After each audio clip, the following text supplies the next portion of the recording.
Increasingly, the migrant crisis is being felt far from the border, including cities like Chicago, where officials say resources are running thin. Julia Ainsley is there tonight.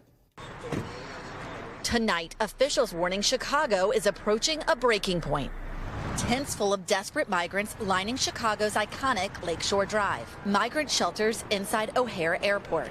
A total of 17,000 migrants showing up since last August, and officials expect 1,200 per day to keep coming.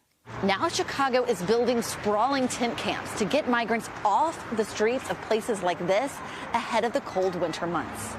Democratic Illinois Governor J.B. Pritzker slamming President Biden for not doing enough, writing, "The federal government's lack of intervention and coordination at the border has created an untenable situation for Illinois." The White House blaming Congress for not acting and saying they've accelerated work permits and provided $1 billion to cities nationwide.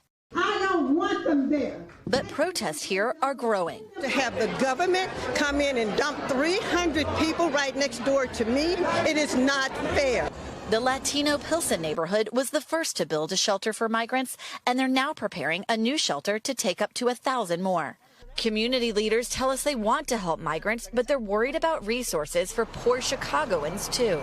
I'm concerned because of the slow response for the federal and state government. When winter comes, not only will you not have enough room for migrants, you also might not have enough room to take in some homeless people who live on the streets here in Pilsen, American citizens. Absolutely. We met these migrants sleeping outside a police station. Stephanie tells us she boarded a free bus in Texas because she thought Chicago had a refugee camp. Some of us have been here weeks, she said.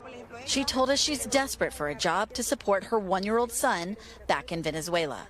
The Texas governor says he will continue busing migrants to sanctuary cities to relieve border towns. Tonight, a DHS assessment team is here in the city.